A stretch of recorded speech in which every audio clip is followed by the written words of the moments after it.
ഈശോ മിശിഹായ്ക്ക് സ്തുതിയായിരിക്കട്ടെ. നമ്മൾ ഇന്ന് ഉയർപ്പ് കാലത്തിലെ 3-ാമത്തെ ഞായറാഴ്ചയിലാണ്. വിശുദ്ധ യോഹന്നാന്റെ സുവിശേഷം 21-ാം അധ്യായം 15 മുതൽ 19 വരെയുള്ള വാക്യങ്ങളാണ് നമ്മൾ ഇന്ന് സുവിശേഷത്തിൽ വായിച്ചു കേൾക്കുന്നത്. പത്രോസ് അജപാലകൻ എന്ന ഒരു സുവിശേഷ ഭാഗം. എൻ്റെയൊക്കെ പണ്ട് സെമിനാരിയിൽ, ഞങ്ങളുടെ മൈനസ് സെമിനാരിയിലായിരിക്കുമ്പോൾ ഞങ്ങളുടെ ഒരു ബ്രദർ റീജൻ്റ് ഉണ്ട്. ആ ബ്രദർ റീജൻ്റാണ് ഞങ്ങളുടെ കാര്യങ്ങളൊക്കെ നോക്കുന്നത്.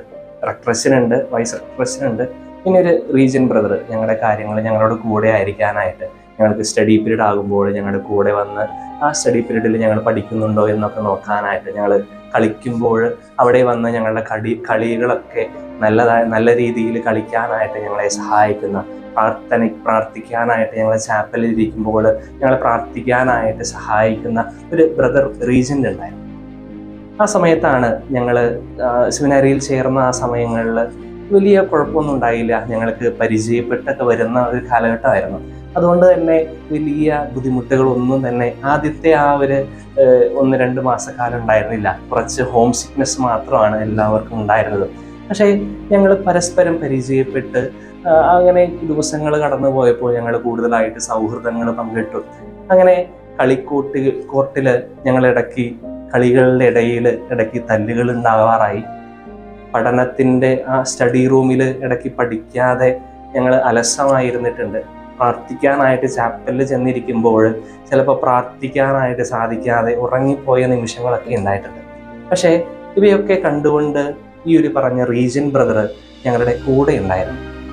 ഒരു ദിവസം വൈകുന്നേരം ഞങ്ങളുടെ സ്റ്റഡി പീരീഡിൻ്റെ സമയത്ത് ഞങ്ങളുടെ ക്ലാസ് റൂമിലേക്ക് ഈ റീജിയൻ്റ് ബ്രദർ കടന്നു വന്നിട്ട് ഞങ്ങളോട് ചോദിക്കുകയാണ്, where is your first love? നിങ്ങളുടെ ആദ്യ സ്നേഹം എവിടെയെന്ന്. ഞങ്ങൾ ഒരു പക്ഷേ ആദ്യം അതിൻ്റെ അർത്ഥം മനസ്സിലാക്കാതെ ഞങ്ങൾ കളിയാക്കിയിട്ട് ബ്രദറിനോട് പറഞ്ഞിട്ടുണ്ട്, ഞങ്ങളുടെ ഫസ്റ്റ് ലവിനെയൊക്കെ ഞങ്ങൾ ഉപേക്ഷിച്ചു, കാരണം സെമിനാരിയിൽ ചേരേണ്ട ആ സമയത്ത് ഞങ്ങൾ ഫസ്റ്റ് ലവിനെയൊക്കെ ഉപേക്ഷിച്ചു എന്ന്. തമാശയ്ക്കാണെങ്കിൽ പറഞ്ഞതെങ്കിൽ കൂടി ആ ഒരു ചോദ്യം ഞങ്ങളുടെ മനസ്സിൽ ഇന്നും നിലനിൽക്കുന്നുണ്ട്. Where is your first love? പിന്നീടാണ് മനസ്സിലായത്, വെളിപാടിൻ്റെ പുസ്തകത്തിൽ നമ്മൾ വായിക്കുന്ന ഒരു വചനമാണ്, നിന്റെ ആദ്യ സ്നേഹം നീ കൈവിടിഞ്ഞോ എന്നത്. വെളിപാടിൻ്റെ പുസ്തകം 2-ാം അധ്യായം 4-ാമത്തെ വാക്യത്തിലാണ് നമ്മൾ ഇപ്രകാരം വായിക്കുന്നത്, നീ നിന്റെ ആദ്യ സ്നേഹം കൈവിടിഞ്ഞോ എന്ന്, അല്ലെങ്കിൽ ആദ്യ സ്നേഹം എവിടെയെന്ന്. Where is your first love? നമ്മൾ സുവിശേഷങ്ങളുടെ ആരംഭത്തിലേക്കൊക്കെ എടുത്തു നോക്കുകയാണെങ്കിൽ പത്രോസിനെ വിളിക്കുന്ന ഒരു ഈശോയെ നമ്മൾ കാണുന്നുണ്ട്. പത്രോസ് മീൻപിടുത്തക്കാരനായിരുന്നു എന്ന് നമ്മൾ സുവിശേഷങ്ങളിൽ കാണുന്നുണ്ട്. പത്രോസ് തൻ്റെ സഹോദരനായ അന്ത്രയോസിൻ്റെ കൂടെ ഇരുന്ന് വള്ളത്തിലിരുന്ന് മീൻ പിടിക്കാനായിട്ട് പോവുകയായിരുന്നു. അപ്പോഴാണ് ഈശോ പത്രോസിനെ വിളിക്കുന്നത്, പത്രോസെ, ഞാൻ നിന്നെ മനുഷ്യരെ പിടിക്കുന്നവരാക്കാവൻ. അപ്പോൾ തന്നെ തൻ്റെ വലയും വഞ്ചിയും ഒക്കെ അപ്പച്ചനെയും ഒക്കെ ഉപേക്ഷിച്ച് ഈ പത്രോസ് ഈശോയെ അനുഗമിക്കുന്നത്. മീൻപിടുത്തക്കാരനായ പത്രോസിനെ മനുഷ്യരെ പിടിക്കുന്നവനാക്കുന്ന ഈശോയെ നമ്മൾ കാണുന്നുണ്ട്. വീണ്ടും താൻ ഏൽക്കാൻ പോകുന്ന പീഡാനുഭവത്തെക്കുറിച്ച് ഈശോ പറയുമ്പോൾ അതിന് തടസ്സം നിൽക്കുന്ന ഒരു പത്രോസിനെ നമ്മൾ കാണുന്നുണ്ട്. അത് മറ്റൊന്നും കൊണ്ടായിരുന്നില്ല, പത്രോസിന് ഈശോയോടുള്ള സ്നേഹം കൊണ്ട് തന്നെയായിരുന്നു. വീണ്ടും നമ്മൾ സുവിശേഷങ്ങളിൽ കാണുന്നുണ്ട്, ആരൊക്കെ നിന്നെ ഉപേക്ഷിച്ചാലും ഞാൻ നിന്നെ ഉപേക്ഷിക്കില്ല എന്ന് പറയുന്ന ഒരു പത്രോസിലെ. പിന്നീടാണ് നമ്മൾ കാണുന്നത് ഈ സ്നേഹം, തനിക്ക് ആദ്യമുണ്ടായിരുന്ന സ്നേഹം കൈവെടിയുന്ന ഒരു പത്രോസിനെ. ഈശോയുടെ മരണശേഷം നിരാശയിൽപ്പെട്ട് പേടിച്ച് മുറിയിലകത്തിരുന്ന ശിഷ്യന്മാരുടെ ഇടയിൽ നിന്നാണ് പത്രോസ് പ്രഖ്യാപിക്കുന്നത്, ഞാൻ എൻ്റെ പഴയ പണിക്ക് പോവുകയാണ്, ഞാൻ മീൻ പിടിക്കാനായിട്ട് പോവുകയാണെന്ന് പത്രോസ്ലീഹ പറയാണ്. ഇത് കേട്ട മാത്രയിൽ തന്നെ അടുത്തിരുന്ന മറ്റു ശിഷ്യന്മാരും പറഞ്ഞു, ഞാനും നിന്റെ കൂടെ വരുന്നുണ്ട്, മീൻ പിടിക്കാനായിട്ട് നീ ഉപേക്ഷിച്ച ആ വള്ളത്തിലേക്കും വലയിലേക്കും ഞങ്ങളും നിന്റെ കൂടെ വരുന്നുണ്ട് എന്ന് പറയുന്ന മറ്റു ശിഷ്യന്മാർ. പക്ഷേ സുവിശേഷത്തിൽ നമ്മൾ കാണുന്നുണ്ട്, ഇങ്ങനെ മീനിലേക്കും അല്ലെങ്കിൽ വള്ളത്തിലേക്കും വലയിലേക്കും തിരിച്ചു പോകുന്ന ഈ പത്രോസിന് ഒരു മീൻ പോലും ലഭിക്കാത്ത ഒരവസ്ഥ.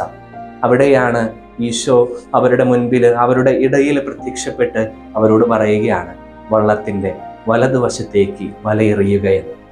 അങ്ങനെ ആ നിമിഷം തങ്ങൾക്ക് കിട്ടിയ മീനിൻ്റെ പെരുപ്പത്തെക്കുറിച്ച് നമ്മൾ വചനത്തിൽ വായിക്കുന്നുണ്ട്. അവർക്ക് പോലും, മീൻപിടുത്തക്കാരായ പത്രോസിനും തൻ്റെ കൂടെ ഉണ്ടായിരുന്ന ശിഷ്യന്മാർക്ക് പോലും അതിശയിക്കാനാവാത്ത വിധത്തിലുള്ള അധികം മീനാണ് തങ്ങൾക്ക് ലഭിച്ചതെന്ന് സുവിശേഷം സാക്ഷ്യപ്പെടുത്തുന്നത്.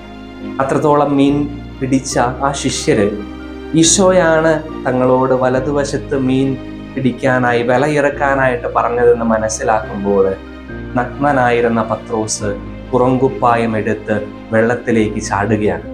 തിരിച്ചു കയറുന്ന പത്രോസിനെ ഓർമ്മപ്പെടുത്തുന്നത് ഈശോയുടെ ചോദ്യമാണ്, നിന്റെ ആദ്യ സ്നേഹം എവിടെയെന്ന്.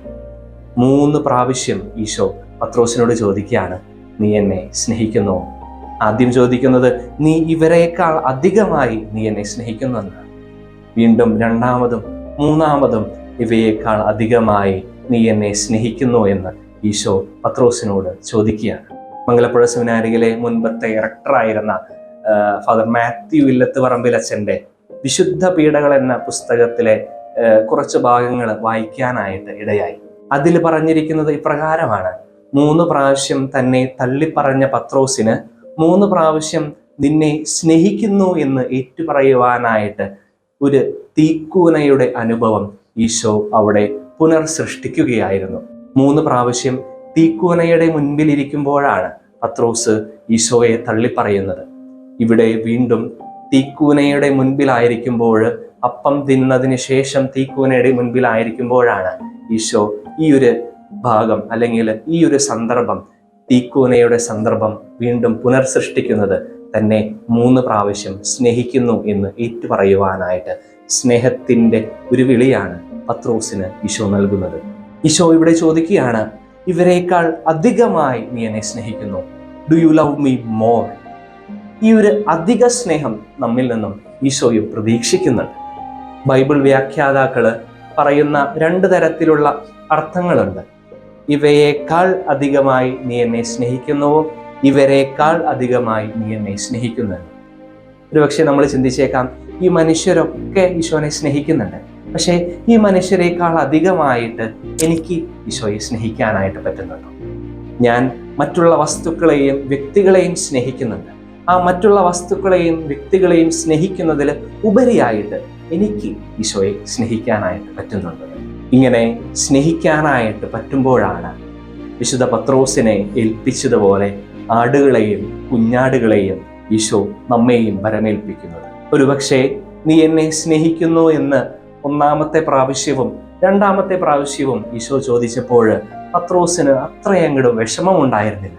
പക്ഷേ 3ാമത്തെ പ്രാവശ്യവും ഈശോ പത്രോസിനോട് ചോദിക്കുകയാണ്, നീ എന്നെ സ്നേഹിക്കുന്നു എന്ന്. ഇവിടെ ഒന്ന് കലങ്ങിപ്പോകുന്ന പത്രോസിനെ നമ്മൾ കാണുന്നുണ്ട്. സ്വയം എളിമപ്പെടുന്ന ഒരു പത്രോസിനെ നമ്മൾ കാണുന്നുണ്ട്. സ്വയം എളിമപ്പെട്ട് ഈശോയെ സ്നേഹിക്കുന്നു എന്ന് ഏറ്റുപറയുമ്പോൾ ഈശോയുടെ സ്നേഹത്തിൽ, അല്ലെങ്കിൽ വെളിപാടിൻ്റെ പുസ്തകത്തിൽ നമ്മൾ വായിക്കുന്നത് പോലെ ആ പഴയ സ്നേഹത്തിലേക്ക് നമ്മളും തിരിച്ചു നടക്കുകയാണ് എന്ന് പത്രോസിന്റെ ജീവിതാനുഭവം നമ്മെ പഠിപ്പിക്കുന്നത്. അവിടെ പ്രത്യുത്തരമായിട്ട് പത്രോസ്ലീഹ പറയുന്നത് ഇപ്രകാരമാണ്: ഈശോയെ, അങ്ങ് എല്ലാം അറിയുന്നു, ഞാൻ നിന്നെ സ്നേഹിക്കുന്നുവെന്ന്. എൻ്റെ കുറവുകൾ നീ അറിയുന്നുണ്ട്, എൻ്റെ ബലഹീനതകൾ നീ അറിയുന്നുണ്ട്. എന്നിട്ടും ഈ ബലഹീനതകളിലും കുറവുകളിലും നിന്നുകൊണ്ട് ഞാൻ നിന്നെ സ്നേഹിക്കുന്നുണ്ട് എന്ന് പത്രോസ്ലീഹ ഏറ്റുപറയുകയാണ്. നമ്മുടെ ജീവിതത്തിലും നമുക്കും ഏറ്റുപറയാനായിട്ട് സാധിക്കണം. ഈശോയെ, കുറവുകളുള്ള മനുഷ്യരാണ്, ബലഹീനരായ മനുഷ്യരാണ്. ഈശോയ്ക്ക് ഇത് എല്ലാം അറിയാമല്ലോ. ഈ കുറവുകളിൽ നിന്നുകൊണ്ടാണ്, ഈ ബലഹീനതകളിൽ നിന്നുകൊണ്ടാണ് ഞാൻ നിന്നെ സ്നേഹിക്കുന്നത്. ആ സ്നേഹത്തില് കുറവുകൾ ഉണ്ടാകുമ്പോൾ, ബലഹീനതകൾ ഉണ്ടാകുമ്പോൾ എന്നോട് കൂടുതലായിട്ട് കരുണ തോന്നണമേ എന്ന് പ്രാർത്ഥിക്കാനായിട്ട് നമുക്ക് സാധിക്കണം. 2ാമതായി, ആരെയും വിധിക്കാതെ തൻ്റെ സ്നേഹത്തിലേക്ക് തിരിച്ചു വിളിക്കുന്ന ഈശോയെ നമ്മൾ കാണുകയാണ്. സാമുവേൽ പ്രവാചകന്റെ 1-ാം പുസ്തകത്തില് 16-ാം അധ്യായത്തില് സാമുവേൽ പ്രവാചകനെ ദൈവം അയക്കുന്നുണ്ട് ജെറൂസലേംകാരനായ ജെസ്സയുടെ ഭവനത്തിലേക്ക് തൻ്റെ മകനെ ദാവീദിനെ രാജാവായി അഭിഷേകം ചെയ്യാനായിട്ട്. ഇങ്ങനെ സാമുവേൽ പ്രവാചകൻ ജെറൂസലേംകാരനായ ജെസ്സയുടെ ഭവനത്തിലെത്തുകയാണ്. ജെസ്സയ്ക്ക് വളരെ സന്തോഷമായി. തൻ്റെ മക്കള്, നല്ല തണ്ടും തടിയുമുള്ള മക്കളെ രാജാവായി വാഴിക്കാനായിട്ട് സാമുവേൽ പ്രവാചകൻ വന്നിരിക്കുകയാണ്. ഇങ്ങനെ സാമുവേൽ പ്രവാചകന്റെ അഭ്യർത്ഥന മാനിച്ച് ജെസ്സെ ഓരോ മക്കളെയും സാമുവേൽ പ്രവാചകന്റെ മുൻപിലേക്ക് അയക്കുകയാണ്. 1ാമത്തെ മകനെ അയച്ചു, നല്ല തണ്ടും തടിയുമുള്ള മൂത്ത മകൻ. പക്ഷേ ദൈവം പറയാണ്, ഇവനെയല്ല ഞാൻ തിരഞ്ഞെടുത്തത്. വീണ്ടും രണ്ടാമതും മൂന്നാമതും തൻ്റെ അങ്ങനെ 7 മക്കളെയും ജസ്സെ സാമുവേൽ പ്രവാചകന്റെ മുൻപിലേക്ക് അയക്കുന്നുണ്ട്. പക്ഷേ ദൈവം പറയാണ്, ഇവരെ ഒന്നുമല്ല ഞാൻ തിരഞ്ഞെടുത്തതെന്ന്. അപ്പോൾ സാമുവേൽ പ്രവാചകൻ ജസ്സയോട് ചോദിക്കുന്ന ഒരു ചോദ്യമുണ്ട്, ഇത്രയും മക്കളെ തങ്ങൾക്കുള്ളൂ എന്ന്. പക്ഷേ അതിനുത്തരമായിട്ട് ജസ്സെ പറയുന്ന ഒരു ഉത്തരമുണ്ട്, എനിക്ക് ഒരു മകനും കൂടി ഉണ്ട്, അവൻ രാജാവായിക്കാനായിട്ടുള്ളൊരു കഴിവൊന്നുമില്ലാത്തൊരു മനുഷ്യനാണ്, ഇനി പയ്യനാ, ആടുകളെ മേയ്ക്കാനായിട്ട് പോയേക്കാം. അവനെയും ആളെ വിട്ട് വിളിപ്പിക്കാനായിട്ട് സാമുവേൽ പ്രവാചകൻ പറയുകയാണ്. അങ്ങനെ ആളെ വിട്ട് ദാവീദിനെ വിളിച്ചു വരുത്തി. ദാവീദിനെ കണ്ടപ്പോൾ തന്നെ ദൈവം സാമുവേൽ പ്രവാചകനോട് പറയുകയാണ്, ഇവനെയാണ് ഞാൻ തിരഞ്ഞെടുത്തത്, അഭിഷേക തൈലമെടുത്ത് ഇവനെ അഭിഷേകം ചെയ്ത് രാജാവായി വാഴിക്കുകയെന്ന്. ഒരുപക്ഷെ കുറവുകളെ കണ്ടുകൊണ്ട് മാറ്റി നിർത്താമായിരുന്നു ദാവീദ് എന്ന ആ ചെറിയ ബാലനെ. പക്ഷേ കുറവുകളെ പരിഗണിക്കാതെ, കുറവുകളിൽ ആ വ്യക്തിയെ വിധിക്കാതെ ദൈവം തെരഞ്ഞെടുക്കുകയായിരുന്നു തൻ്റെ ഇസ്രായേലിൻ്റെ രാജാവാകുവാനായിട്ട്. അല്പവിശ്വാസിയെന്നും പേടിത്തൊണ്ടനെന്നും തന്നെ തള്ളിപ്പറഞ്ഞവനെന്നും പറഞ്ഞുകൊണ്ട് പത്രോസിനെ ഒരുപക്ഷെ ഈശോയ്ക്ക് മാറ്റി നിർത്താമായിരുന്നു. പക്ഷേ ഈ പത്രോസിൽ ഈശോ വലിയ സ്വപ്നങ്ങൾ കാണുകയായിരുന്നു. തൻ്റെ സഭയെ സ്ഥാപിക്കാനായിട്ടുള്ള കല്ലായി, പാറയായി പത്രോസിനെ ഉയർത്തുകയായിരുന്നു. നമ്മുടെ ജീവിതത്തിലും കുറവുകൾ ഉണ്ടായിരിക്കാം, ബലഹീനതകൾ ഉണ്ടായിരിക്കാം. പക്ഷേ ദൈവത്തിൻ്റെ വലിയ പദ്ധതിക്ക് നമ്മെ തന്നെ വിട്ടുകൊടുക്കാനായിട്ട് നമുക്ക് സാധിക്കണം. അങ്ങനെ ദൈവസ്നേഹത്തിലേക്ക്, നമ്മിലുണ്ടായിരുന്ന ആ ആദ്യ സ്നേഹത്തിലേക്ക് തിരിച്ചു നടക്കാനായിട്ട് ഇന്നത്തെ സുവിശേഷം നമ്മെ മാടി വിളിക്കുകയാണ്. ആ ആദ്യ സ്നേഹത്തിലേക്ക് തിരിച്ചു നടക്കാനായിട്ട് നമുക്ക് പരിശ്രമിക്കാം. ദൈവം നമ്മെ എല്ലാവരെയും സമൃദ്ധമായി അനുഗ്രഹിക്കട്ടെ. നമ്മുടെ കർത്താവ് യേശു മിശിഹായുടെ കൃപയും പിതാവായ ദൈവത്തിൻ്റെ സ്നേഹവും പരിശുദ്ധാത്മാവിൻ്റെ സഹവാസവും നാം എല്ലാവരോടും കൂടി ഉണ്ടായിരിക്കട്ടെ, ഇപ്പോഴും എപ്പോഴും എന്നേക്കും. ആമേൻ.